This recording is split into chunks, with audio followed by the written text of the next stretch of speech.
This is a Rogue Media Network podcast.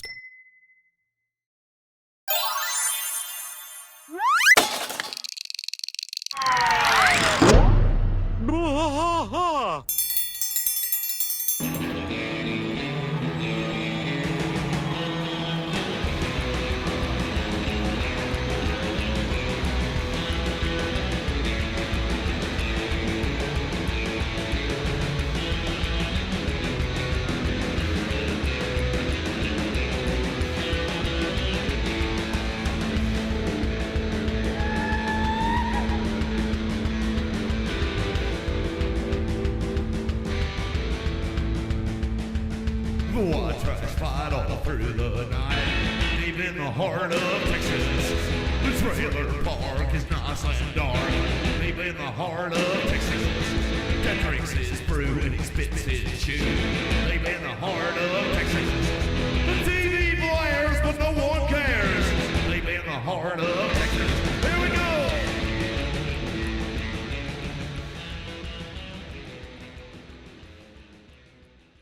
Hey there, everybody. Welcome to King of the Hill podcast. Oh, boy, I almost didn't get that word out. That was rough. I am Mike, and this Rusty. is Rusty. Yeah. So, Rusty, we're all the way up to Season 5, Episode 9, Chasing Bobby. Chasing Bobby. You know, a lot of these we record on either Saturdays or Sunday mornings. Right now, it's about 11:20 on a Sunday. And what you said you'd been watching something all morning. What have you been watching? I've been watching snooker all morning, which is a billiard. Snooker. Which is not billiards. Billiards is the 15 balls. See, I always thought billiards was anything you play with those balls. No, I think billiards is specifically like a 15-ball rack with the 8-ball in the middle, and the 8-ball is the winning ball. Okay. So 9-ball you wouldn't consider billiards? 9-ball is 9-ball. Okay. They call the 15-ball game with the 8-ball in the middle, they call that 8-ball. Okay. But it's actually 15 balls. All of this is making sense. Yeah, but no, I've been watching snooker. So snooker is I don't know which one came first, the chicken or the egg. But snooker is played with 15 red balls. Okay. And then you have 5 colored balls. So at the are they different colors, or are they just one no, they're other different single colors. color? They're different colors. Oh, There's okay. pink, yellow, green, black, and blue. And so the way that game is played is, of course, you break the red balls, and then the red balls, you knock a red ball in, and then a colored ball in, and then a red ball in, and then a colored ball. Oh, it has to go one or the other. Yeah. But it doesn't matter which color? No, it doesn't matter which color. Okay. All right. But when the colored ball is pocketed, it's pulled back out of the pocket and reset to its original position at the start of the game, because there's only 5 colored balls and there's 15 of the red balls. Until you've knocked them all in with a red ball and the red ball has gone in? Yeah. Oh, okay. Yeah, and I don't know all the rules like So- super intricately, because I'm just I remember my dad played it when I was a kid when we lived in England. Yeah. And then when we moved over here, of course, we transitioned from the big 12x6 snooker tables are huge. And then whenever we transitioned to the United States and I started going to bars with him and watching him play 8-ball, you're just on a standard pool, bar pool table. So the snooker table is bigger? Snooker tables are huge. Huh. I didn't realize that. And I didn't realize that either. That's what I was saying. Like, I just started watching it over the last couple of mornings because it's on early in the morning. Yeah. Because it's like lunchtime for them, sure. so it'd be like morning time for us. So I just started putting it on the mornings, and so I knew pretty much like the basic rules. But there's a point system. I don't know the point system, but there's like however many points you get. So I don't know honestly if you have to knock in all the balls to win, or if it's like you hit a certain points, like darts. Well, what's interesting to me is that normally, are you queuing on the red ball, or are you queuing a white ball to hit the red ball to hit the pink ball? No, you have the cue ball, and you hit your cue, like whenever you're on the break. Whenever you're on the break, you have your 15-ball rack of the red balls, and then in the front you have, I think it's the pink ball in front, and then you have the black ball behind the rack. Okay. You can't hit either of those. So whenever you go to break the rack, you have to hit it on the sides. Oh, I see. You have to go straight on, hit it on either side. Huh. And depending on your break, of course, then you get to try your shots. You got to make a red one, colored one, red one, colored one. But they have a referee who comes and pulls the colored ball back out and resets that ball. You're not knocking the color ball in with the red ball. No. You have to complete a red ball, then a colored ball. I got you. Okay. Because I was thinking then everything would be like a 2-ball combo or whatever. Yeah, but they're all the balls are lighter and smaller, and the cue sticks are thinner and a little different as well. And then they also use a bridge a lot, which is the thing where they set the stick on to go like that because the table's so long. And just as a disclaimer, if your balls are lighter and your stick is longer, please see your doctor. Okay, let's go. Season 5, Episode 9, Chasing Bobby. Chasing Bobby. Okay, so I told you you may hear a lot of this because I had to print it on both sides because I was out of paper. So Chasing Bobby, we start with no bell, no yell. When we get one of those beautiful, and we've had this like 3 or 4 times now, that Adlon overview, with the butterfly and the whole thing, the butterfly right? stuff. We've had mosquitoes and we've had butterflies. That's that Wes Archer direction. Yeah. Well, and I love the way that it ties into the end also. Oh, yeah, this the episode title, Chasing Bobby, is also, that's going to be a reference to the movie Chasing Amy, 1997, Ben Affleck, Joey Lauren Adams, Kevin Smith. That's a Kevin Smith movie, right? Yeah, that is a Kevin I think Smith it was movie. Right after, like, Mallrats. Universe. Yeah, I think it was right after Mallrats. Okay, so everybody comes out of the garage, this being Hank, Dale, Nancy, Bobby, Connie. They are on their way to the movies, we find out, because Peggy has a big newspaper up in front of her giant dome. And it says, okay, I have narrowed it down to one movie. We are seeing The Flowers of Time, rated PG-13 by the Motion Picture Association of America and PG-12 by Peggy Hill. She gets to come up with her own ratings. Yeah. Hank says, when I agreed to see a movie today, I assumed it was understood that I meant not a lady's picture. A lady's picture. She says, Hank, just because it takes place on a rose farm does not mean it's a lady's picture. He goes, it doesn't help. And he's absolutely right about that. All right, so he gets in. The Flowers of Time. They all get in the truck. It's such an innocuous name. Yeah. They get in the truck. Truck won't start. Bill and Boomhauer are just kind of peeking over the fence there. Hank says, dang it, she's been giving me trouble all week. He pops the hood and gets out, and now all 4 of them are looking under the hood at the engine, while Peggy and Nancy are over there just kind of leaning on the truck waiting. The kids are on the bed of the truck on the tailgate. And he goes, first, this was distributor components. Then I had to tweak the carburetor's fuel air mixture. Peggy says, for God's sake, just take it to a mechanic. Okay. Yeah. Such an ass. That's a tough one. Dale says, another man touching all over, playing with their manifolds. And then Bill says, and then making Hank pay for it? Don't tell me. Yeah, that's really odd. Yeah, it's like it's really weird. Yeah. He says, you'll pay for it.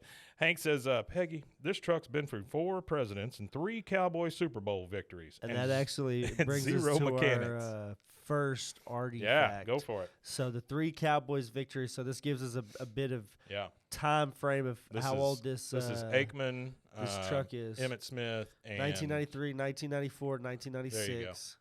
Which 1993 and 1994 was one of the back-to-back Super Bowls, which we just had a back-to-back Super Bowl winning. And this Kansas is 2001 City. when this came out. So you're talking 8 years probably, but it's probably more than that because he does say that it was 4 presidents. So that's 12 years. So you got to think 4 presidents would be 16 years. Yeah, so 4 presidents would be Reagan, which takes you to what? But does that mean Reagan twice? Nah, 81 to 89. Yeah, so the truck is supposedly. Let me go to my notes here. Let's see if Artie's got it, because if Artie doesn't have it, I have it. Okay, yeah. So in this episode, this particular truck is like probably not both of Reagan's terms, probably his last term, but 86 is what this truck is supposed to be. Okay. Hank's Ford Ranger generally looks like a typical 1993, but for some reason in this episode is a 1986, and the reason why is because it can be identified by the it was the last year for the Rangers to use carburetors. Oh. So the fact that it's carbureted that's cool. would connotate that it has to be at least 16, that old. 16 at least years that old. old. Yeah, 86. Okay. All right. Well, that makes sense. And for one of those Rangers, 16 years is a long time. Yeah, and the presidents would be Reagan, George W.H. Bush, Clinton, and George W. Bush. So both Bushes and well, and that makes sense too, because we just had that thing where George W. Bush was coming through for handshakes and baby kissing and all that stuff. Yeah. That was this season also. That was. Okay. Truck finally starts. He says, there she goes. All right, everyone in quick. Peggy, to the flowers of time. No, I'm sorry, that's Bobby. To the flowers of time. I don't know why my voice changed there. Now we're at the Heimlich 18 Theater. And Peggy and Hank are getting their popcorn and their drinks and all that stuff, and he's putting more salt on his popcorn. He says, $5 a ton if you feed it to pigs, and it's the exact same corn. I mean, it's a decent argument. Bobby comes running up with Connie and goes, and they said nobody could beat the claw machine. He's got a stuffed bear in his hand. Hank says, that's great, son. Now give it to Connie. He goes, no, she won it for me. And Hank just kind of shakes his head. I mean, because it's whatever it is that's different, Bobby's going to do it. All right, now we're in the movie theater. And it is the title, Flowers of Time, comes up on the screen. We see two people on horses and butterflies and flowers. So this is our second time with the butterflies. Yeah. Butterflies, flowers. It's very like... gosh, what would you combine? The Notebook, that kind of feel, right? It's got that one of them sappy ladies picture. Ladies yeah, it's got pictures. that. It's got that kind of feel to it. All right, something I guess that Hank would be seeing. I don't think Hank would watch this too much. Yeah, well, I don't think Bridge Hank on the River would Kwai. Want to watch different. anything that evokes an emotion. No, no reason for it. Unless it's pride in America. That would be the only emotion. I didn't get a dad that. My dad was more emotional, I guess, than his dad was. My dad's dad was born in 1912, so like the disconnect in generations between him and his, because he was born in 60, so the disconnect in them two generationally was way huge than what most fathers and sons go through. Yeah. My dad took me to a ton of horror movies. Horror movies. That's what he mostly took me to see. Yeah, horror movies, some action stuff, but mostly horror movies. Yeah, so I can't remember where I was going with that. Oh, you were saying about your dad being emotional. Oh yeah, so E.T. was like a movie that he would cry at. Like he would cry at like E.T. and stuff like that. So there's movies. So my dad would actually cry in movies and watch. He would watch anything. My dad consumed. I guess because as a kid they didn't have a TV for like a good chunk of time when he was growing up. For probably like he didn't get a TV till like almost to where they could watch it all the time. Right. Till almost late 60s, early 70s. Wow. So whenever he got a TV, it was a novelty as a kid, but even as an adult, he would like Sci-Fi Channel, any movie, B movie, C movie. He'd just watch anything. D movie. Yeah. He just consume any kind of TV well, stuff. Now, my father has that in common with him because he would watch anything. Like my dad would watch anything. I think it's because they come from a generation where TVs, like you had to go outside and watch the TV. It was an extravagance. You know? I mean, it was a big deal. So when I owned the little video stores, I would get these screeners all the time. So studios send these to you so you'll watch them and then you'll buy the movie so you can put it in your store for rent. Right? And so I would give him all the screeners. That man would watch damn near, I mean, anything. Just terrible stuff. Because most of the screeners they send you, awful movies. But they're just trying to get you to buy a few copies and put it in your store. Yeah. You know? I think he still has a lot of those that are on DVD. I think he still got them. Yeah, no, I bet. They're just garbage, but whatever. I'd watch them. Yeah, I like watching garbage stuff Blue like Thunder that. 2 or I was something watching like that. Kamen Rider. It was it's a Japanese kind of like I want to call it like Power Rangers type thing. I know there's a name for it because there's a lot of those shows like that are in Japan that are serial or whatever like that. And it's like these guys that are dressed in these bug suits. Oh. And they ride motorcycles and stuff. It was pretty. It was pretty wild. Yeah, it's pretty wild. Oh, I would watch that. All right, so we have established that this is a very flowery movie, as Hank says, a ladies' movie. Oh yeah, and Charlton Heston, Ethan Hawke never were ever in a movie together. Okay, that makes sense. I did think about that as I was watching it. Yeah. Peggy says, this is Charlton Heston and Ethan Hawke's third movie together. The first two went straight to video. So so that's what my father watched was those. Straight to video. Hank looks around. He only sees women in the theater with him. He goes, Dale and I are the only guys here. Peggy says, no, there are two gentlemen right over there, the ones with the mustaches. Now, Hank, look, that is a pillow sham. She points at the screen. Yeah. And I'm assuming we're supposed to think that the two guys are there on a date, with each other. Potentially. Yeah. But, again, to the credit of this show, Nothing is brought up. Hank doesn't say a disparaging word. Nothing. Right? So nothing at all. And I'm not saying that he should. I'm just saying most people would think he would in that situation. Or make some kind of grumble. But he doesn't. Yeah, he doesn't. All right, later on, there is on the screen. There's a tractor that is turned over on the old man, who I'm assuming is Charlton Heston, and the other man, who I'm assuming is Ethan Hawke, kneels down and he's talking to him. Charlton Heston says, "The only thing keeping you alive." Oh no, I'm sorry, it's Ethan Hawke. I did the wrong voice. He goes, "The only thing keeping you alive is the pressure of the tractor." Charlton says, "Son, I never really got around to saying a lot of things." And Dale says, "For being 106, that man has a magnificent head of hair." And then Nancy's only line, "Shh, Shug." Peggy says, "This movie is good enough to have been based on a novel, Hank." And she looks over, and you hear on the screen, "I won't be making it to the harvest this year, son." And you see Hank like turn away. He's starting to tear up. Yeah, he's starting to tear up. And Ethan Hawke's character says, yes, you will. You have to. He goes, "Oh, I'm so proud of you, Nathaniel. You are my rose." And then he just dies. And the other guy starts crying. Hank starts sobbing. Sobbing. He is crying hilarious. Straight up. And Peggy says, "Hank, are you crying?" "Nope, just watching the movie." Dale turns to him and goes, "Hank, you're scaring me. What the hell is going on?" He goes, "I'm okay. Please continue to look at the screen." And Dale. That's funny. That is hilarious as a line. "Please continue looking at the screen." Yeah. Dale turns to everybody. "Hank Hill is weeping like a little French girl." I mean, just such an ass this guy is. Terrible, yeah. All right, now we're at the Hank house, the Hank Hill house. Yeah, you don't do that. Like, if you see somebody, imagine if you saw your dad cry while watching the movie. No. Like, "Dad, you're crying. You're crying like a girl. You're crying, you girl. What are you doing, sissy?" Well, I'll tell you this. When you really start dissecting this thing, Dale is much more of what people think about Texas than Hank ever is. Oh, yeah, for sure. Because he's like, "Yeah, you're a little girl," that kind of stuff. Yeah, he does fit the stereotype. Yeah. All right, now we're at the because I think that the stereotype of a typical Texan that people put in their mind is like, I think negative stereotypes is conspiracy theory, racist,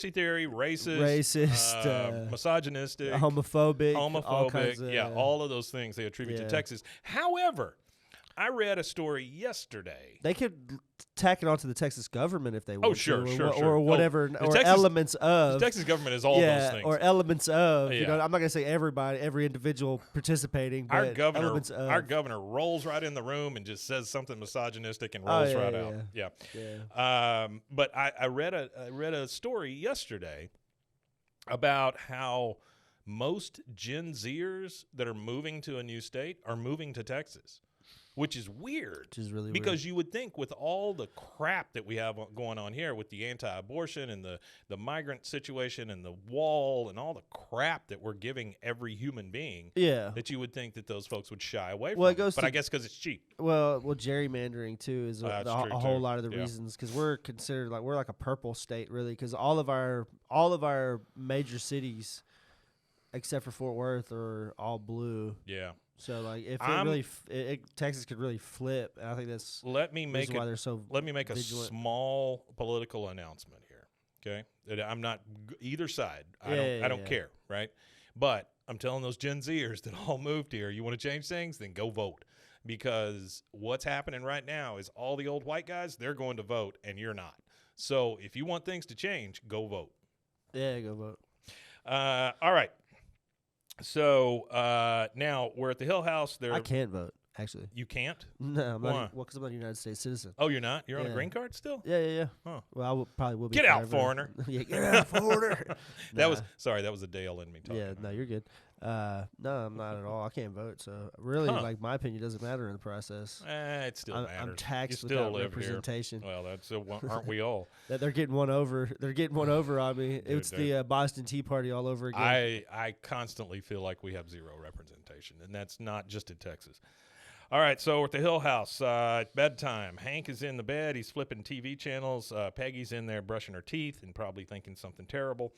And we hear the TV say, "Come see what Channel 84 calls a fragrant bouquet of human emotions." Yeah, that's a funny little quote. And he starts to tear up again just from the freaking commercial. Peggy goes, "Oh, Hank, come on. There's no reason to be ashamed about your crying." And then she goes, "But yet I am." What a crappy wife she is. What a crappy That's spouse. terrible, yeah. There's no reason to be ashamed, but I am. But I am. Oh, my God. Hank goes, I wasn't crying. Coming in from the heat outdoors and into the air-conditioned theater is naturally going to cause some condensation. Okay. Super shitty Peggy All right, moment. Hank. Yeah. Yeah, she goes, now, I'm not a professional psychologist, but I am an amateur psychologist. That means nothing, Peggy. And I think the spontaneous eye-watering may have something to do with your father. Hank says, nope, has nothing to do with anything. He just wants to move on, just wants to forget all about this and just keep moving.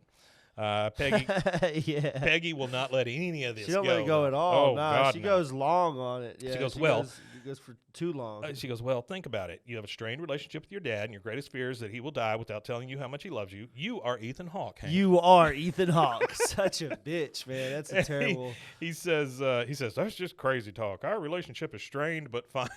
Strained but fine. Yeah, she's an asshole for that. She says, wait, I don't know why I didn't see this. You're right. You're not Ethan Hawke. You're Charlton Heston. Bobby is Ethan Hawke. Oh, okay. Okay, lady. All right. She goes, yes, done. Like she's just closed the matter. That's all there is to it. He goes, no, it is not done. And I mean, he's starting to get a little pissed off. Peggy says, you and Bobby are very distant emotionally and quite distant physically.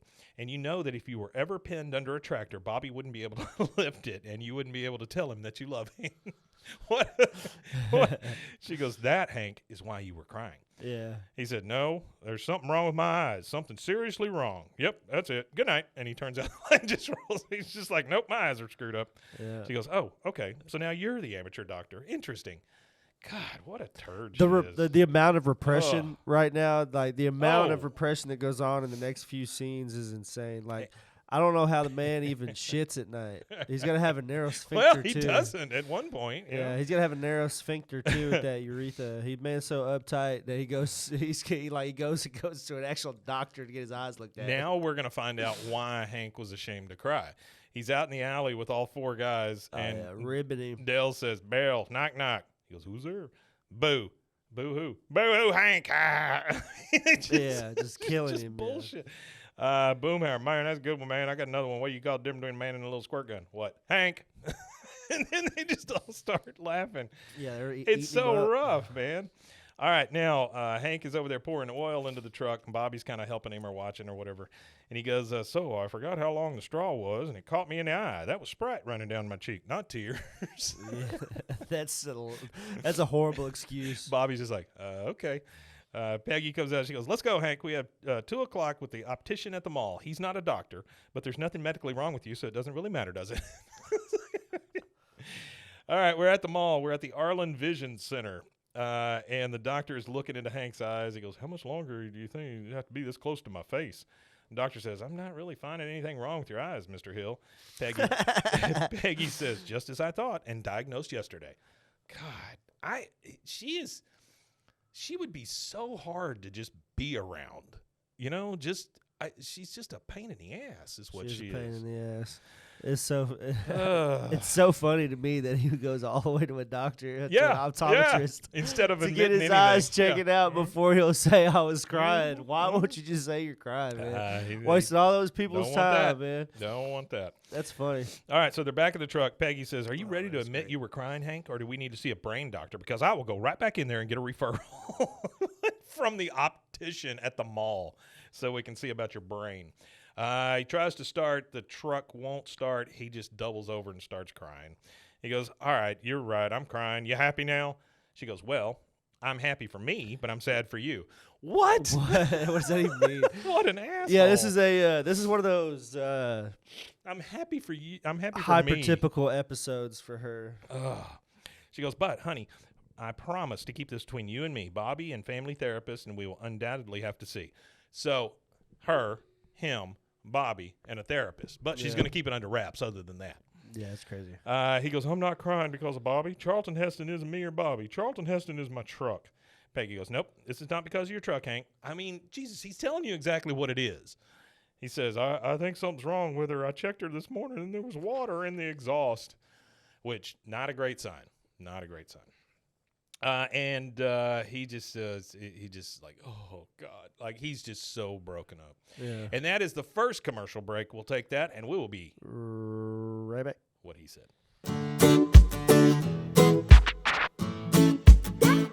Snack Attack is a podcast about the history of your favorite snacks, candies, and treats. Each 5-minute or less episode features the history of a great snack from around the world.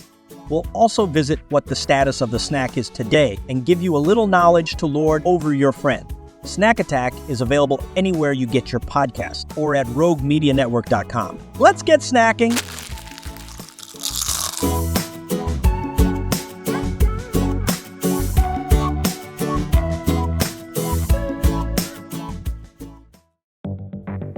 Step into the unexpected with Cultastic, or How to Start a Cult Without Really Trying.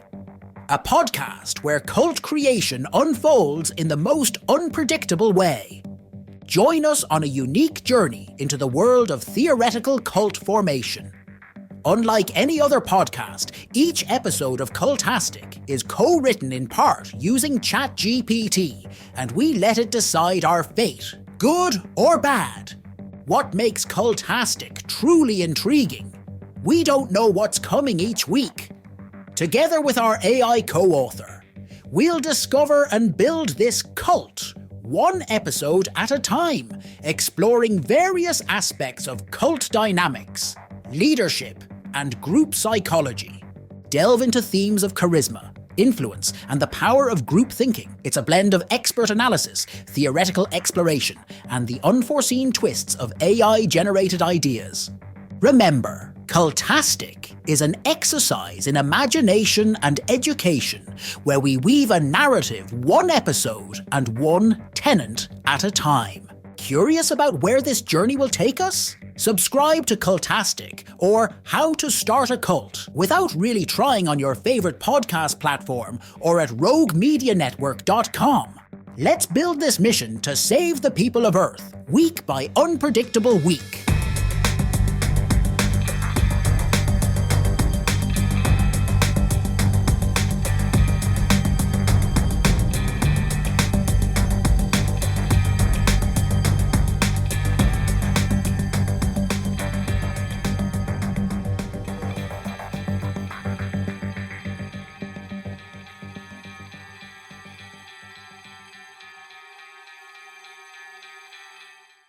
All right, and we are back. Hank has now taken his truck to Handley Brothers Auto Repair. The truck got towed in because he couldn't make it go. Hank is standing there. He's very nervous while they're looking at it. The mechanic looks at him and goes, "Mr. Hill, I'm afraid the news isn't good. She's only got about 500 miles left, 600 if you drive downhill," which I think is that's a great line. He goes, "I'm just going to close her up." Hank's like, "You're not even going to try to fix it?" He goes, "It would cost more to fix this truck than it's worth." "No, sir, I do not accept your answer. This truck is giving me, and you cannot put a blue book value on that. Now, who's going to tow me home?" And he's just but the 500 adamant. miles thing's is bullshit. If a mechanic ever tells you that, it's crap. Because there's no way to put how many miles a vehicle will last or not. We had a Blazer when I was growing up that my parents used to let me drive. It was like the vehicle that I drove. It wasn't mine, but it was mine to drive. You know? And the odometer on it stopped working at like something, like 160 or something like that. Yeah. And I drove. I guess it was like another 6 years on that, 7 years on top of that it was drove. And we didn't even know how many miles was on it, so we used to drive the hell out of it. Yeah, I'll tell you this, and it makes me sound like an old man, but the cars are not made the same as they were. No. Much cheaper, but with more stuff on them, which just means more things to fix, and they just more expensive fixes nowadays too. Yeah. Like back in the day, you used to go to AutoZone, get a $40 or $50 part, and slap it on your car, and you're good for another 100,000 miles. Yeah. Nowadays, you're replacing the same part 5 or 6 times, in the lifespan of the car. Yeah, it's not great. All right, so and that's not all cars. No, that's true. that is American-made vehicles, sadly, because some of the best brands to buy and drive that are reliable are like Toyota and Honda. Oh, yeah, and yeah. Those motors like will Japanese go 300,000 vehicles and miles, stuff like that. Because I have a Toyota. It's not a Toyota, but it's a Toyota-made vehicle, and man, I've got like 80-something thousand miles on it, and since I've had it, there has been like zero. No, like I've seen people go buy like brand new Chevys, and they're hitting like 50,000 miles, and like there's like catastrophic failures, and they're having to like go take the truck back in and have to get whole new trucks and stuff like that. He's talking about my truck now. Well, is that what happened to you? No, it didn't. Oh, okay. No, but didn't you wreck yours out of Ted Nugent's? I did not wreck mine at Ted Nugent's. A tree fell in front of me, and I ran into it in front of Ted Nugent's house. How does a tree like one in a million? It was a bad storm, and this tree had to be 100 years old because it was huge, and it just fell right in front of my truck, and I just barely hit it, but put enough of a hole in it so that 3-4 months later, it stopped turning over, and it's because some water had gotten into the electrical system through that light. Yeah, it was nuts. That is nuts. I thought I was going to get killed at Ted Nugent's house. All right. So I saw he was signing hats and selling them online. Dude is signing everything. I wanted to buy one and wear it just for satire. So he gave me one. Oh, yeah. While I was there, and I took it to my father and let him wear it because my dad's like a big MAGA guy. So I said, "There you go. Here's a hat. Cover up your balding head." All right, so we're back in Hank's driveway. He's under the hood because apparently they've towed the truck back to his house. All three guys are watching from behind the fence, and Dale says, Hank's never going to let go of the truck. We're the ones who are going to suffer. We'll now be rides to the auto zone and those chumps who will push my truck. Bill says, you can't blame Hank for being attached to his truck. He loves it, and that's what you do when you love something. You cling to it so it doesn't try to run away. Okay, Bill, there might be a little bit more in that. Yeah, a lot more. Dale says, I've had my van for 10 years. First sign of weakness, I'll shoot her myself. All right, Dale. The truck starts, but it's super rough. Hank says, look, she's running. All I did was change the spark plugs, adjust the valve train, and rebuild the carburetor. And Dale says she's powering like Eartha Kitt. You know who Eartha Kitt is? She played Catwoman in the original like 60s Batman. Oh, okay. Yeah. That's why he says she's purring. I got that. Then the engine catches fire, which is that's always a bad sign when your engine catches fire.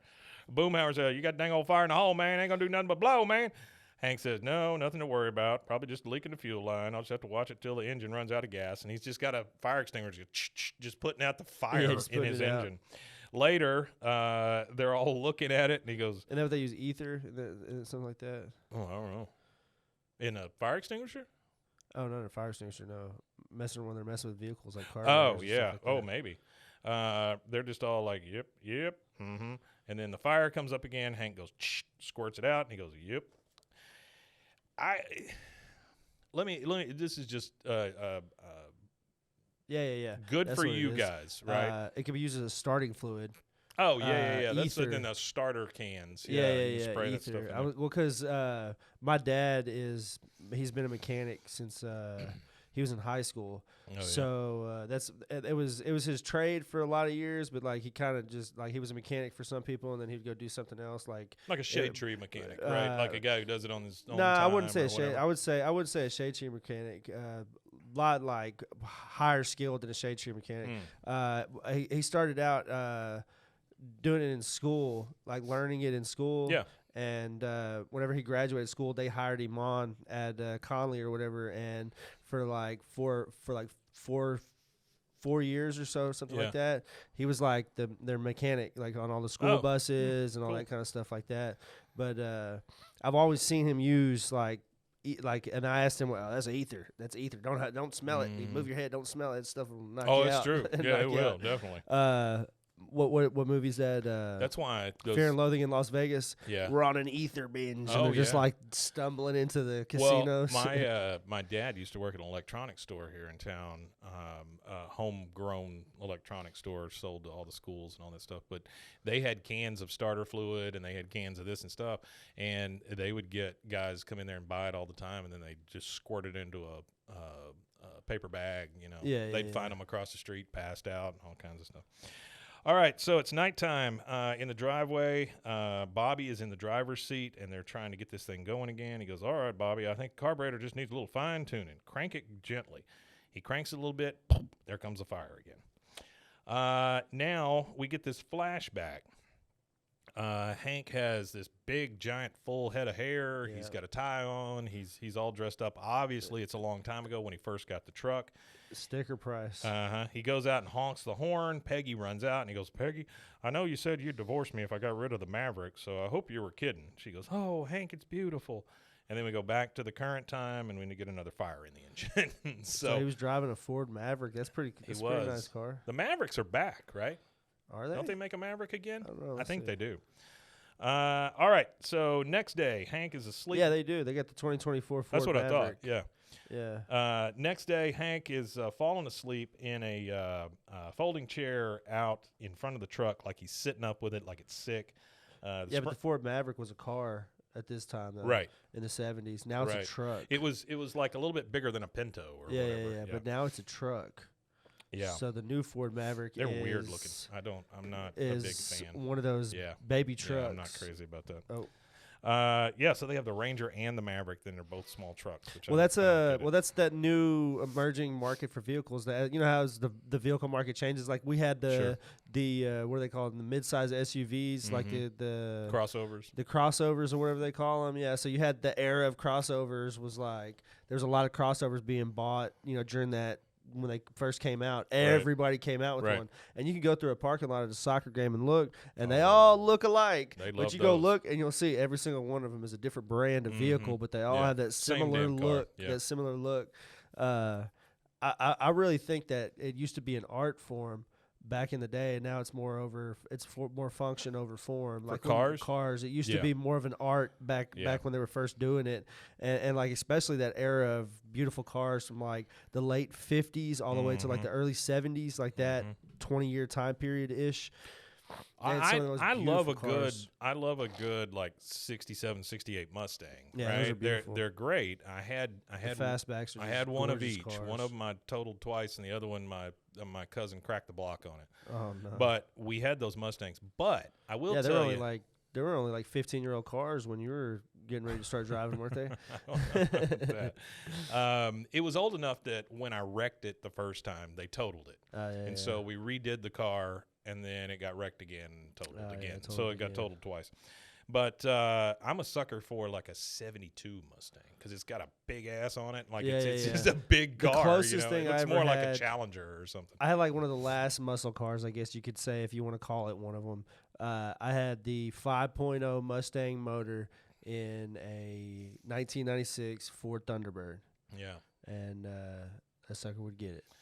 Yeah. It was a fun car. Was it the big Thunderbird? It was the big. It was a 2-door. It was the big 2-door. It was the Mercury Marks something.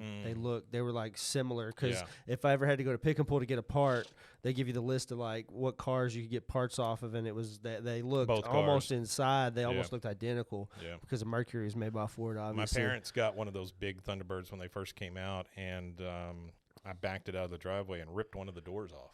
The back seat was massive on them. Like I used to sleep in it sometimes. It was really big back seat. I put the door in the trunk and just kind of hanging out, and then I strapped myself in and drove it to the dealership without a door on it and said, "Hey, you got to fix this because they're coming home soon." That's funny. And they did, and then I took it and I fishtailed it into a light pole. All right, so you had a lot of fun driving. It was all right. I mean, it was a big car. Yeah, yeah, it was. I didn't get killed when I hit a light pole, so. The ones the 90s models or whatever, they were really big for what it was for just a 2-door car. Yeah. It was as long. It's huge. It was as long as like a 4-door sedan, and when you think about a 2-door car. When you think about an original Thunderbird, I mean, those are little cars. Yeah. Little the tiny 50 cars. ones, like the ones that come out in the 50s. Yeah, they were little dainty little cars with like no back seat. But the back seat on that 96 was massive. I don't know why it had such a big back seat area. I had it like super tinted and everything. I know these are not the cars we're talking about, but since we're talking about cars, it's a car episode. It's a car-centric episode. My favorite car that I ever owned was a Bronco 2. Smaller version of a Bronco. Oh, they're worth a fortune these days. Jet black, red interior, which ended up being a theme for me. I always had like red or black or both.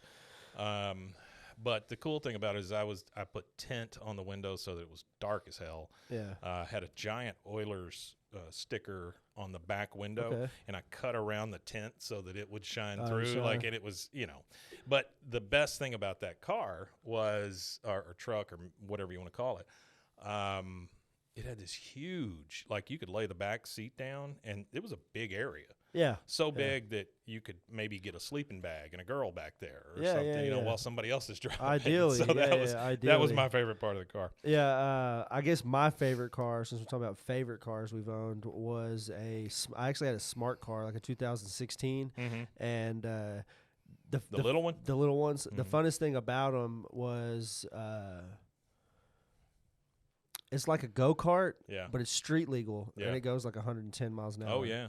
So you could turn on a dime. Shit out of me. You could turn on a dime, and then when you're going through the highway, if traffic's a little congested and people don't want to let you in, you really are just going to get in. Zip through. You could zip through a little bit easier. So when I was I would take it to major cities to drive in or whatever, drive around Dallas or Austin. Right. It was so perfect for parking because I could park in spaces in any direction the vehicle wants to sit in. Oh, sure. I could get out of any situation pretty much. That's what I liked about it. It was awesome for that. And it was fun to drive, too. It was a really fun drive. All right, so the car's caught fire again. Hank looks over the fence, and Dale is over there mowing on his riding lawnmower in nothing but a bathrobe. And Hank says, he yells over to him, "Hey, Dale, do you mind driving me over to the AutoZone? I'm just going to break down and buy a new carburetor."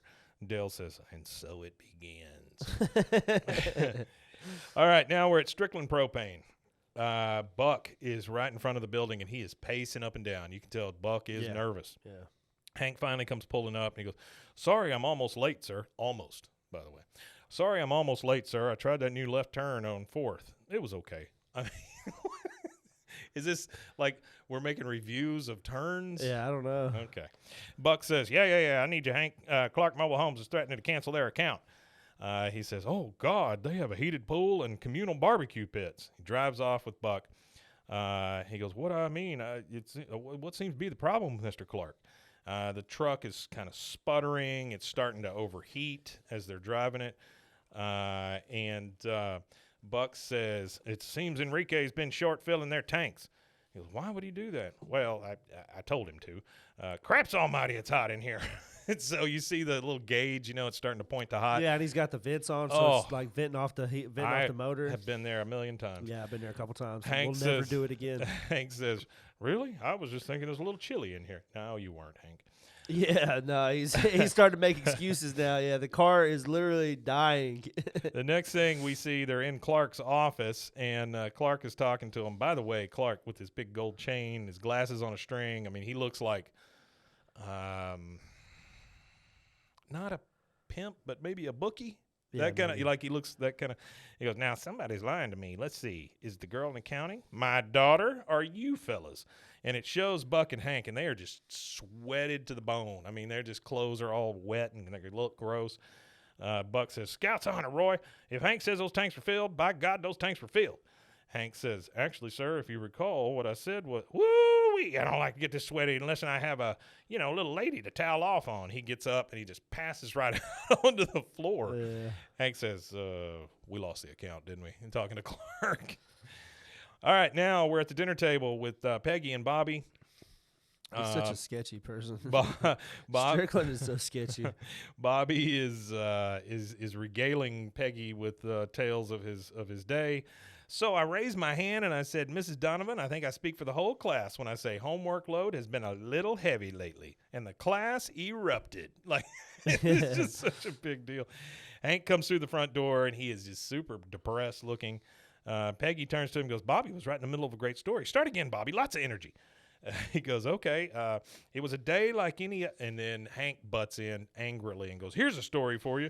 I've had a long day and I lost a big account and I don't have the energy to listen to any stories. The end." I mean, Hank's pissed if he's responding to people that way. Oh, yeah. Peggy says, "Bobby, honey, it's not because he doesn't love you." He goes, "I know. It's because of his truck."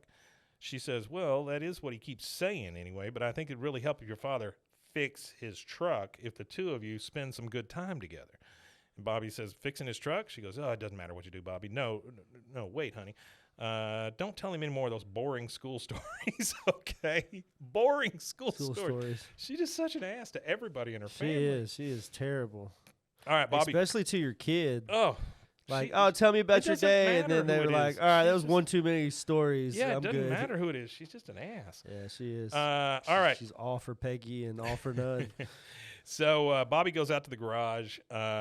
He sees Hank under the hood, and Bobby gets on one of those creepers. You know, the creeper that you get under your car to change the oil or whatever, and he's like using it like a skateboard.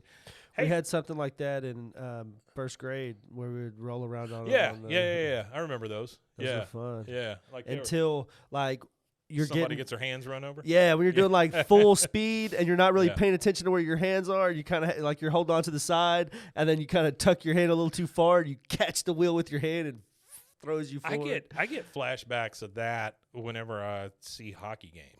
Like I'm just so surprised that people don't get their fingers cut off all the time in hockey. We never did that in England though. That's an American phenomenon. Really? That little tray thing. Scoot around but I've talked to so many people. We don't like to move. Well, I've talked to so many people that have been in the American school systems, and everybody has that same sliding on the creeper thing across the gym floor. The parachute. Y'all did the parachute too? Oh, hell yeah. See, that's what I'm saying. Like we're like a generation apart, and y'all were doing the same thing. Oh, we still did it. Oh, yeah. That's crazy. Yeah, I didn't know that. I didn't know that everybody was doing that. So Bobby, I thought it was like unique to like our area or something, but I think everybody had the same experience. I think it was a phenomenon. He says to Hank, "Hey, you Dad, know what it was? What? Big parachute." It was his big parachute pushing it on us. Yeah, pushing it on I think it's a industrial war complex. They had all these parachutes, and they had to do something with them, right? I guess. So they reconditioned all the World War II parachutes into some weird game for kindergartners. I never understood it. I thought it was fun because it was something different than walking around. But the what the gym hell are you or learning? whatever we were doing. I mean, you're not exerting yourself or anything. No, because you would run in, you just go, and then you would run out. Oh, y'all didn't like run in and then run out? We did, I guess. Yeah. Red Rover. Yeah. Let Mike come over. We were more running from dinosaurs at that point. Oh, okay. He goes, hey, Dad, I need an extra set of hands. And Hank says, this is not a toy. It's for lying down on. So Bobby, of course, lays down on the creeper, immediately. He pushes back, and he spills some of the oil that's in a pan. He goes, dang it, Bobby. People are going to see this oil stain and think I'm a drunk. Now clean it up.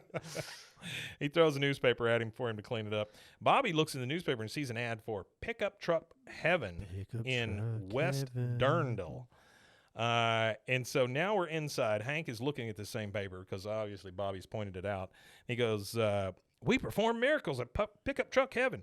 So I called and I told them the transmission shot and the engine mounts are rusty and it was catching fire a lot. And they said, no problem.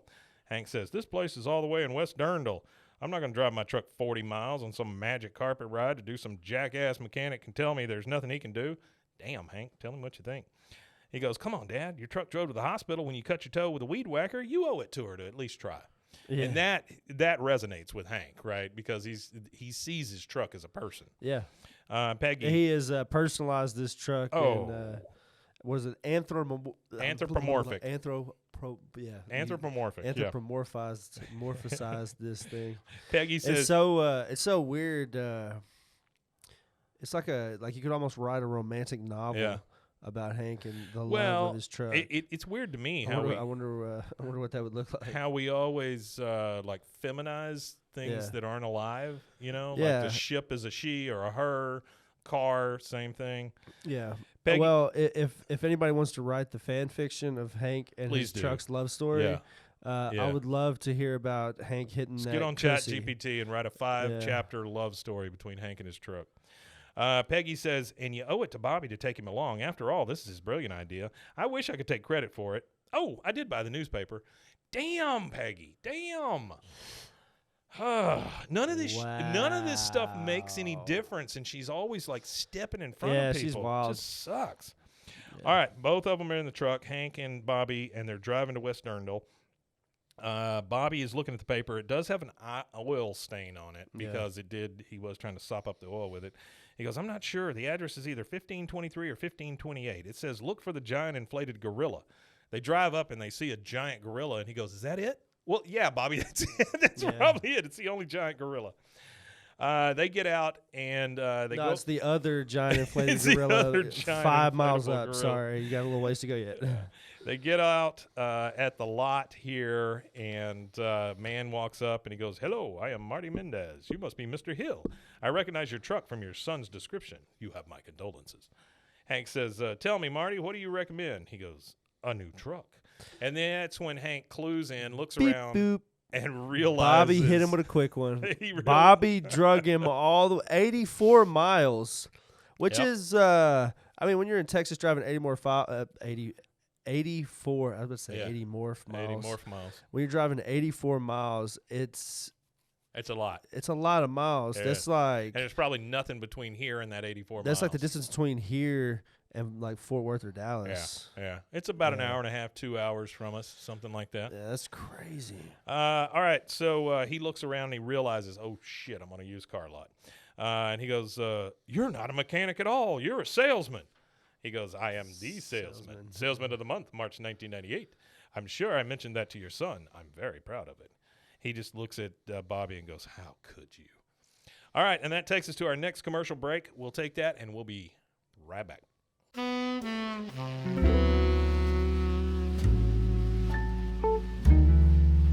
Ned Hillsdale, a hard-drinking, foul-mouthed ex-cop turned private detective in the city of Chicago. He lives dangerously, loves intensely, and drinks harder than anyone. The very things that got him kicked off the force now make him the city's best detective. Set against the low rumble of sad jazz and the hum of underground crime, Ned Hillsdale, Private Detective, is available anywhere you get your podcasts and at roguemedianetwork.com.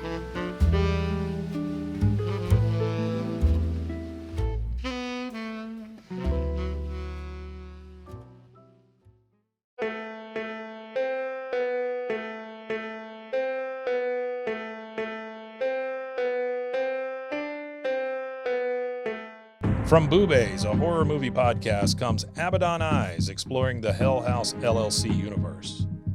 In this thrilling podcast, your host will guide you through a comprehensive journey across all 4 Hell House LLC movies by acclaimed writer-director Stephen Cognetti, where we'll uncover the intricate web of supernatural occurrences, malevolent entities, and the unfortunate souls who dared to enter the cursed Abaddon Hotel. We'll look at lore and the immersive universe that is being built before our eyes in the Hell House series. Expect in-depth discussions, expert analysis, and exclusive interviews with cast and crew members, including Stephen Cognetti himself. Join us as we revisit the spine-tingling scares, unearth hidden clues, and discuss fan theories that have emerged since the release of all 4 films, and talk about the possibility of even more to come. Whether you're a devoted fan or a newcomer to the series, Abaddon Eyes offers an immersive and enlightening experience that will leave you craving more.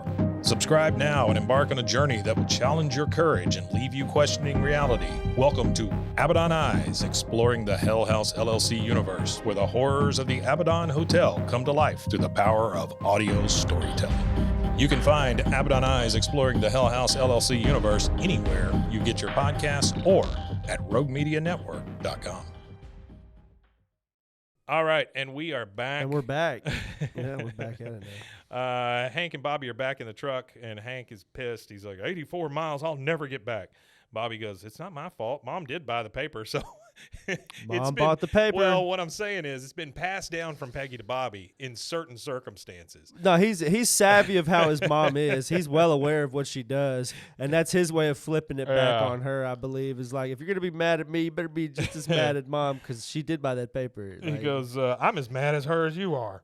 The truck starts to sputter. I'm as mad at her as you are. The truck starts to sputter, and it stalls out on some railroad tracks. This is never good. I got a couple of facts please. for the railroad track thing, and we have a railroad track already here. gave me the facts, but I'm a train guy. I really like trains a lot. That's one of my. I was going to say, it reminds me of the train outside here that we hear. We hear sometimes. Yeah, through all the recordings. I'm a really big train guy, so I really like trains a lot. Starting as a little kid in England, a lot of the travel that you do in England when you go from place to place is train. Is train, because it's public transportation exists over there. Like, imagine if we had a train system right here where you could just get on a train. Oh, I'd love it. Go to Dallas. Love it. You know, like, it would be awesome to have a train system. And We need Texas, a bullet train. Well, bullet train or not, just we need a train system. I want a Like bullet anything, train. even if we just had steam engines again. I want to get to Dallas in 45 minutes. Just all the ripping up all the tracks and stuff that they've done. A lot of it is car companies. Yeah. That's Oh, I one don't thing in doubt the it. United States is like the car companies have. I'm pretty sure behind the scenes have tried to work this out to get to beat like big train or Big whatever you oil, call big it. train, big all whatever. this stuff. Yeah. But so it takes like a mile and a half for a train to actually stop when you pull the emergency brake. Yeah. So it doesn't really matter in situations if you're on that train track. There's also a number that you call if you get stuck on a train track, guys. Just remember this. This is a fun fact for anybody if this ever happens to you. Mm-hmm. And I know everybody, whenever you're at one of those weird intersections that has like a train track and a stop sign and like half your car is on the track, you know, it's kind of, you always get in your mind, oh, am I going to get hit by a train kind of feel. Well, there is a number. If you ever stall out and you're at an intersection, look for the box, one of the boxes, the control boxes. It will have a number to a control guy. Somewhere within the network. I didn't know that. And you call that number, and what they'll do is they'll alert any train that is on the track on either direction. Oh, wow. They'll alert those trains, hey, there is somebody stuck on this track. Well, I mean, that makes Stand sense. by for direction.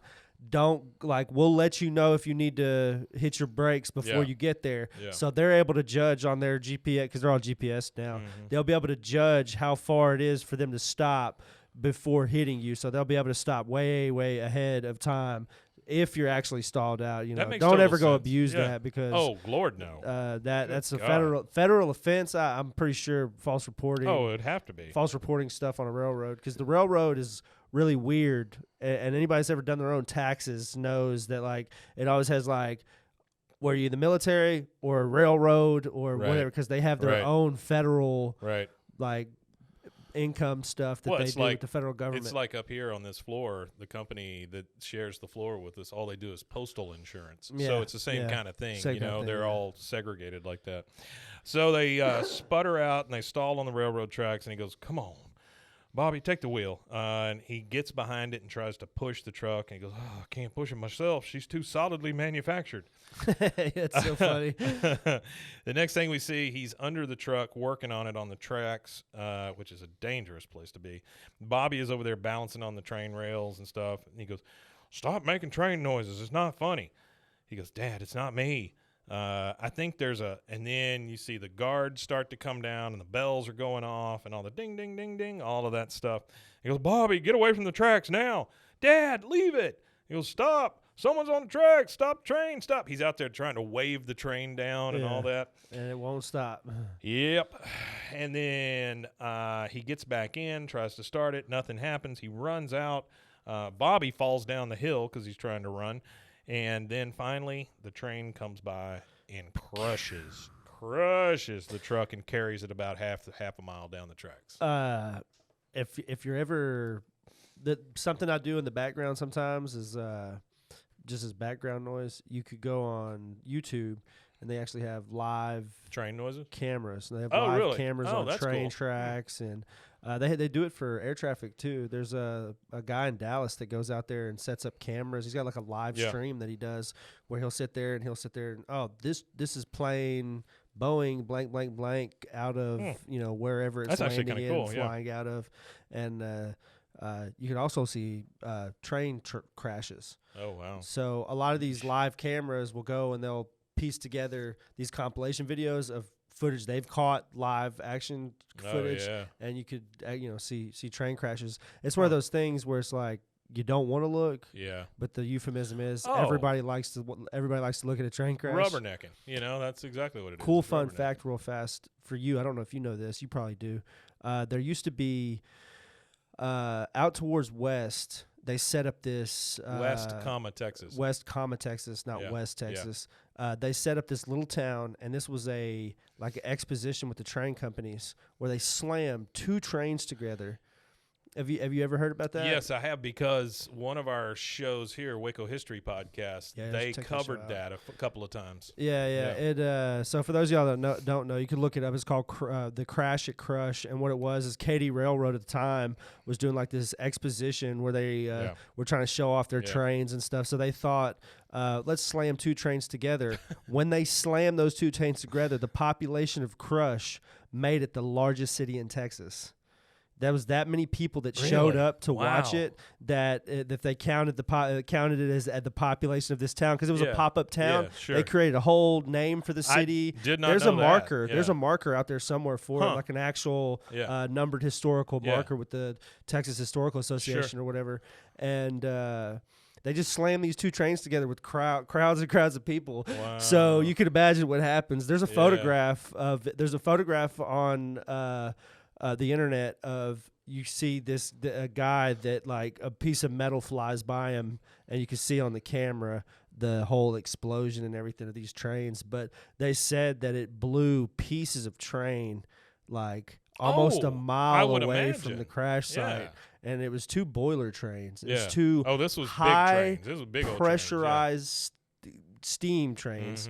There's so much pressure in those boilers and stuff like that. Well, and they just slammed them both together at full speed. Let alone all the metal, and they're going 40, 50 miles an hour or whatever. Whatever the full speed of that engine was at the time, they just slammed them both together. Well, and people died and stuff like that. So there was like a big ordeal behind all that. I don't know what that's called, but when one thing is rushing towards another thing, don't you like double up the speed or whatever? Yeah, so if they're doing 45 impact? and one's doing 45 and you slam them together, that's one train leaves Dallas at 8 a.m. The other train leaves Houston at 5 a.m. When will they? Yeah, it's that kind of thing, right? All right, so the truck has been crushed. The next thing we see later at that site, his truck is on the back of a tow truck, and this is one of the big ones with the bed on it. I don't want to interrupt you, but this image is just fucking badass. He got it right at the point. Oh, yeah. This is a badass Well, that's the same one it's just 2 trains hitting each other, but that's the same image they used in their cover art. They did that show right before we were able to get that show from them. But they did a live show on it. I know he's from Baylor, that guy, right? Yeah. They have a huge collection, their Texas collection, or what they call it, because I go through it, through their oral history collection all the time and read oral history. Gildersleeve is the guy who took all those photos. Fred Gildersleeve. There's a huge Gildersleeve collection This there. photographer was a guy called Joe Dean that took this, but Gildersleeve is a huge photographer for just this area in general. Yeah, there's a huge collection over there. He was a massive part of collecting this. The oral history you're talking about, that's what Sloan is over. He's over the oral history so department. That's what I do is I'll go listen, because they have stuff dating back. They've digitized from like the 60s and stuff like that they've got on their access to. And it hasn't stopped, because when they come in and do an episode, or when he comes in and does an episode, I have to send the raw over to the oral history department because it goes in the archives. It goes in the archives. Yeah. So we're now recording stuff that goes in the archives, which is kind of cool. Because there's a judge that used to be around here. They actually named the Judge Roy Scream? No, Bill Logue. They actually named the juvenile detention center after him.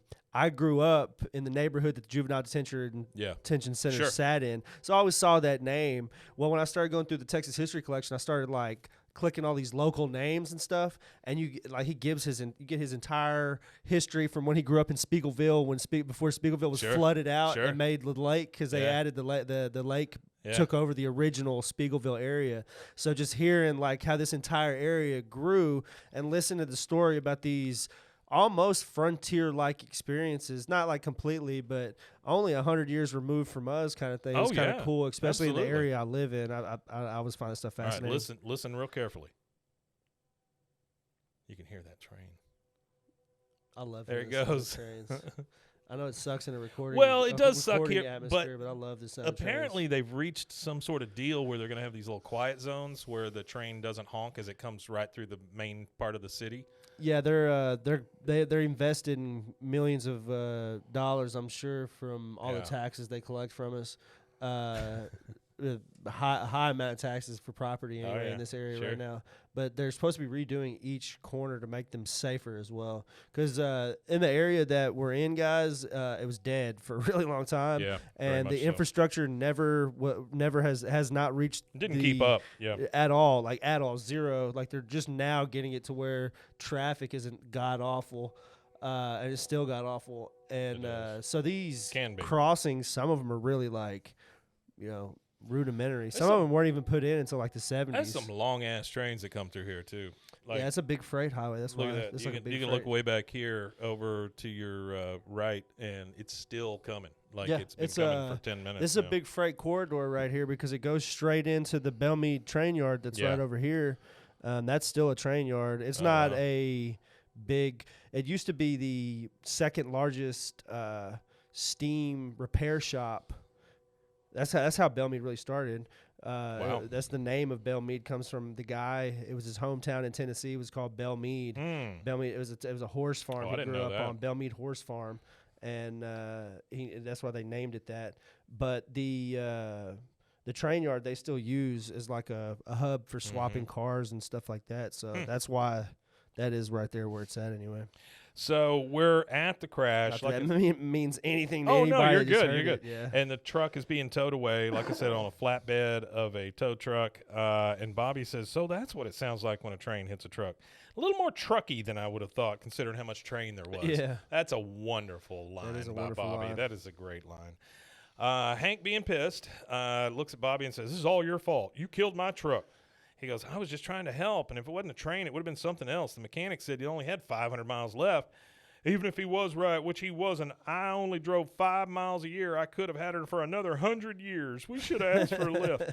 And so the tow truck takes off, and he says we should have asked for a lift because now they're just stuck, right? So they start walking. They eventually make it back to the car lot with the giant inflatable gorilla. And he tells Bobby, all right, you just sit here and try not to break any more trucks. The car salesman comes up and goes, you go to back. He goes, save your fancy come-ons for Okies, okay? I told you before I'm not interested. Okies, so people from Oklahoma. He goes, and none of your song and dance is going to change that. He goes, believe me, it would. Now, as long as you have come back, I must feel that I could tell you this bad boy comes with a sunroof, seat warmers, and its standard package. So it's another truck. It's red. The only difference between this one and the old one, it looks a little bigger, and it's two-tone. Yeah. So this one would be the let's see, Artie. I think this is like a 2000 or a 2001? 1999 F250 Super Duty. Oh, it's a 250. 250, and it's the XL because of the matte black. That little trim around, the matte black trim or whatever, that kind of, connotates. It's probably the Ford F250 Super Duty XL. So he tells him all about the seat warmers and the sunroof, and he goes, well, sounds great. Let me just put on a dress and hop on up. Look, I just need a phone. He says, there's one in the truck. He goes, I'm just being honest with you. He goes, I'm just going to use the payphone in the showroom. Bobby, I'll do just a minute. And then he looks over, and he sees lightning strike and thunder roll, and there's no Bobby. No Bobby. He goes, Bobby? He's looking around, and he sees another salesman, and he goes, you looking for a little kid about this big by this big? That's the funniest part to me. He goes like deep and wide, this big by this big. He goes, he said he's walking home. What? Why didn't you try to stop him? It looked like he could use the exercise. That's funny. It's rough. There's another couple that the salesman's over there talking to, and she's like, red or green, honey? And Hank comes up and he goes, well, I give up. I didn't know if it was you or the truck, but I need to test drive this beauty right now. Salesman goes, oh, I knew it. It feels like March 98 all over again. Yes. And so he gives him the keys to the truck. Yep. Hank's going to take it for a test drive, but he's really just looking for Bobby at this point, right? He's going to drive around looking for him. Hank is driving around. It's raining. He's looking for Bobby everywhere. We see Bobby just walking around. He's got a coat over his head because it's raining now. He comes to the tracks. He sees the shifter knob from the truck that's popped off, and it's just laying there amongst all the wrecked debris. Which is kind of weird that there was a shifter knob because it was an automatic truck, but we'll go with it. It is, whatever. So he picks it up. We see Hank driving around. He drives by a bus bench, and he goes, "Excuse me, I'm looking for my son." One of the guys on the bench says, "A kid came running by asking for directions to Arlen." He goes, "That's him." And I pointed him north to Mariposa, but he went west on Travis. And the guy's just like, "Oh, well, I pointed, blah, blah, blah." They just keep talking. Hank drives off quick, and he goes, "Okay, west." He looks up, and inside the truck you see directions like north, northwest, west, or whatever. Yep. And so he's able to turn at the right place and go west like he said.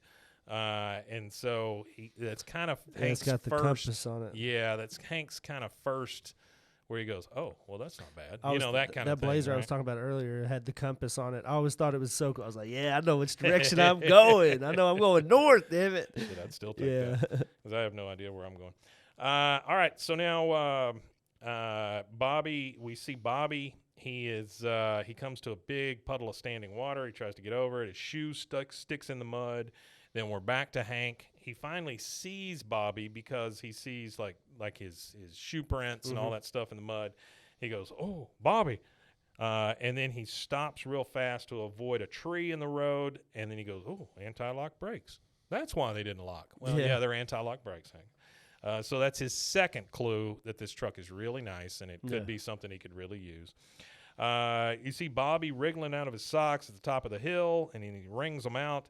And then, like I say, he sees his tracks and all that stuff. He gets stuck, and then he shifts it down to 4-wheel drive, and he gets out of the mud. So that's his third thing that he sees. And then you see Bobby. He's now shivering in the rain. He's on top of that rock on the top of the hill, and he's talking to himself. "You can do it, Bobby. Only 39 miles to go." Yeah, hold that. Hold that thought. So they drove 80 plus miles, and Bobby's at the 39 mile to go mark. Yeah. How did Bobby walk almost 50 plus miles or 40 plus miles? Bobby's very quick. In that, I would have to say that Bobby would go down as a Guinness Book of World Record for speed walking. He is the Usain Bolt of speed walking in the rain. Yeah. Man. So Hank sees Bobby. Little continuity issue. He uses his 4-wheel drives, the wipers on his lights, which, woo, that's a big that's one. high end. Anyway, he drives up to Bobby. He goes, "Bobby, quick, get in." The wiper on the lights thing, though. Why? I just don't understand why you can wiper. It wipes the water off your lights. But does it keep your? Does that? I don't know. Does man. Does the rain on your light? I don't. All think that I makes think a about does is the fact that I would have to replace another lights set of wipers. nowadays don't matter anyway. No, Some of them suckers will cut right through you. Like it's killing me. Like night driving is terrible. Those for me. police lights, far too much. Far too much. I go to a lot of concerts and stuff. So Casey and I end up driving a lot to Austin and Dallas and stuff like that, and we pass a lot of cops. And boy, at nighttime, those lights are freaking blinding. Like I would think they cause more wrecks, but who am I? So too. Or the big is what they call them, xenon lamps. Oh my xenon lamps. Oh my God! It's like that glow. So the wife and I were coming home the other day, and we're driving down Hewitt Drive, so you guys can get an idea of where we're at. And I see in my rearview mirror this car behind us. I think it's a big truck, right?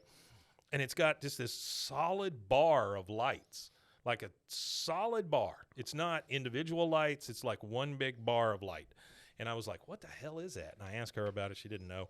And then we come to a stoplight, and one of those damn cyber trucks pulls up beside us. And that's what it is, right? Yeah, I've seen them suckers on the road. Man, there's some of the ugliest looking things going down the road. That's exactly the conversation. It feels like an apocalyptic kind of feel when I've been in traffic where there's like 2 or 3 of them going down the road, like, within like 2 or 3 miles of each other, because I'm in Austin a lot. It's awful. And it feels apocalyptic. It feels like the end of the world's coming. I told my wife, I was like, "That's what it looks like when you have an 8-year-old draw a space truck. That's exactly what you're going to get out of it, It looks like, that's what they look like. They look like it looks like a Mars rover. Where you've got a bunch of Lego pieces in a box, and you're them. piecing them together to try to make a car. Yeah, they're so expensive. They all got recalled. I mean, I just they don't have. understand the point. They said that there's a problem with the stainless steel coating or whatever on the sides of them where they're starting to rust. Oh yeah. But I think that would look cooler though. I think that would make them look infinitely cooler. Imagine driving around in this rusted out space truck. You would look almost like Mel Gibson in 2024. Stopping and crapping about Jews. So he pulls up next to Bobby and he goes, "Bobby, quick, get in." He goes, "I'm fine, thank you. I am walking home." That's another thing he gets from his mother. He goes, "Bobby, you got tired on the drive over here. Look, Bobby, I'm sorry I blamed you for killing my truck. I know it wasn't intentional." And Bobby doesn't often react this way. Yeah, he goes in on it, yeah. He goes, well, you're damn right it wasn't. It's like, yeah, Whoa. go, Bobby. He goes, you think you're the only one who loved that truck? I spent the best years of my life in that truck. Hank says, you loved my truck? I'm sorry, I never got a chance to tell her that. Come on, why don't you climb on up? It's got seat warmers. And that gets to Bobby because he's like, oh, my butt is kind of numb. So he gets in. He goes, hey, I got my own airbag and vanity mirror. He gets over being pissed real quick. Real fast. Right? Yeah, he's not mad for long. Yeah, because he's got his own airbag and a vanity mirror. And he looks into it. And he goes, oh, I look pretty sweet in this truck. Then he pulls out that shifter knob he had found on the ground. He goes, I found this by the tracks. You know, maybe she died there for a reason. Like she was trying to tell you something. Like, go back to the dealership and buy a new truck. It's okay. I'm in a better – oh, and then the train hit her. And so right in the middle of Hank says, yeah, maybe you're right. Maybe she is looking down on us right now from pickup truck heaven. You know, the real one. What does that mean? The real heaven or the real heaven for cars? Is that only where trucks go? I don't really understand. It reminds that me joke. of man, what's the name of the short story? Hold on. Let me see if I can find it. It was a Stephen King short story Maximum about Overdrive. Cars. Was it Maximum Overdrive? Yeah. Terrible movie. Wasn't that Awful movie. Emilio Estevez or whatever? Estevez, terrible movie. It's got Green Goblin on the front of one of these trucks for some reason, and then a soda machine comes alive and hits him in the nuts with a can.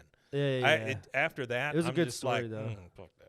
Yeah, that's what it even says right here. Here you go. Here you go. This is one of the funniest critiques of a movie I've ever heard of. Okay, King himself disowned the film. He described it as a moron movie. And considered the process a learning experience. It was based on trucks. That's what it was called. Yeah. His short story. I remember that. And so is this the first time that they made a movie from anything that he did? And this was just the shittiest. I don't think this so. Is how he learned? No, because Carrie. I believe no, it's not. Christine was before that. I think Cujo was before that. But it is. Here you go. So Shining also. It's Shining his only directorial effort. Yeah, it was rough. It was rough. So Stephen King, I didn't know he had that much to do with it. It was like a terrible cartoon. It was just a terrible cartoon. Yeah, it says it was his only directorial effort, even though dozens of stuff had been based on his movies. Two different extremes here. Maximum Overdrive from a short story that Stephen King wrote, and it was a terrible movie because they tried to fill in the blanks and make it long. And then the other side of that coin is The Green Mile, which is one of the greatest movies, and that's also from a bunch of short stories that he wrote, and that is excellent. And it's because he lets somebody else handle his work. There's also some other ones that he's attached to that are also could be considered. Shawshank Redemption was Stand By Me, right? Was Shawshank Redemption one of his? Yeah. Shawshank, Stand By Me was his. Yeah, I mean, he's got some great movies. The new It's, I mean, those are good movies. And Shawshank Redemption was not only is it a really good movie, it's listed as like top 5 in most things you go look at on the internet. As far as IMDb goes, I think it's in the top 5 most watched on like IMDb, I don't doubt that. Rotten Tomatoes. It's a all great those places. feel good movie. Plus, it's got Morgan Freeman doing most of the voice acting in it. So I mean, it's really great. What was the one I was thinking of? Dark Tower. Super disappointing because Dark Tower is like 46 books or whatever. As much as I like it. And they were so good, but the movie sucked. As much as I like it, The Langoliers is really cheesy. Yeah. But it's not bad. It's not a bad movie. Yeah. Dark Tower, though, that guy, the current guy who's like Mr. Horror on Netflix, the one that did House of the Fall of Usher and all of that stuff, he is doing a Dark Tower series, which... Mike Flanagan. Mike Flanagan. It might be.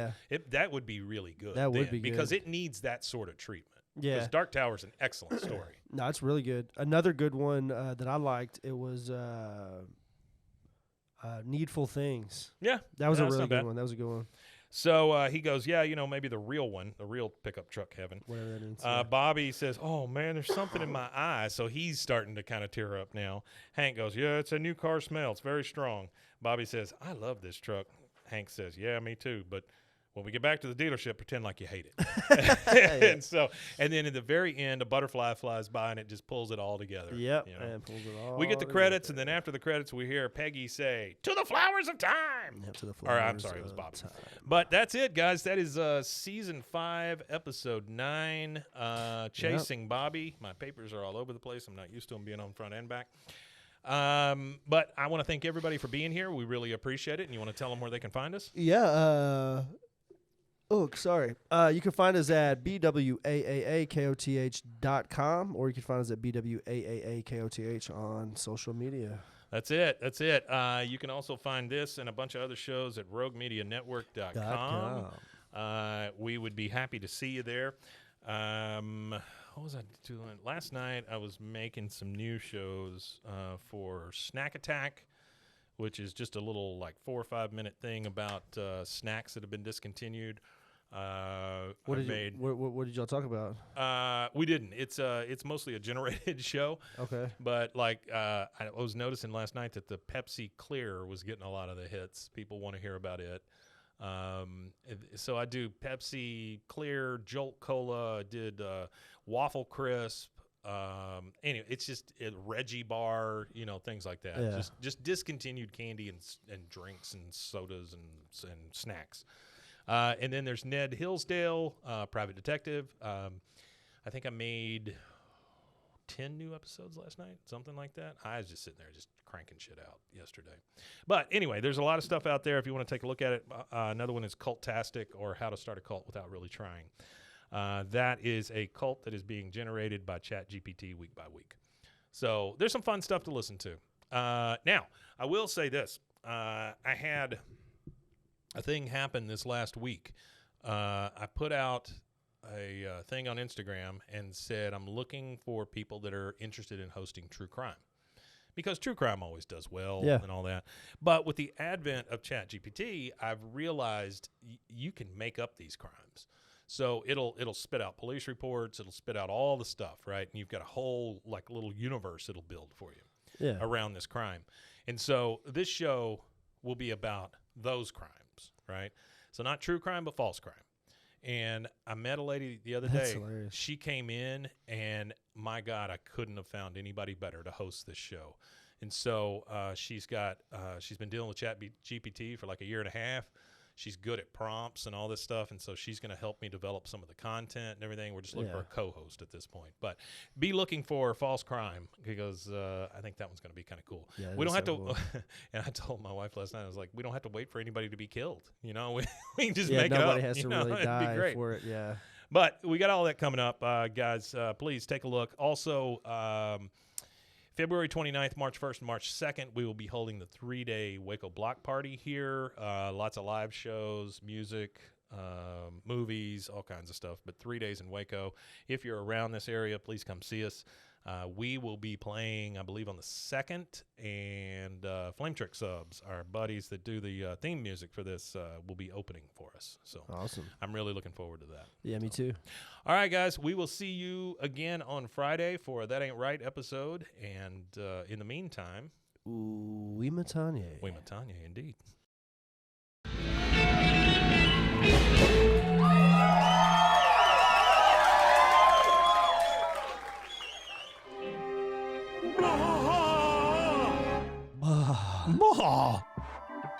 This has been a Rogue Media Network production.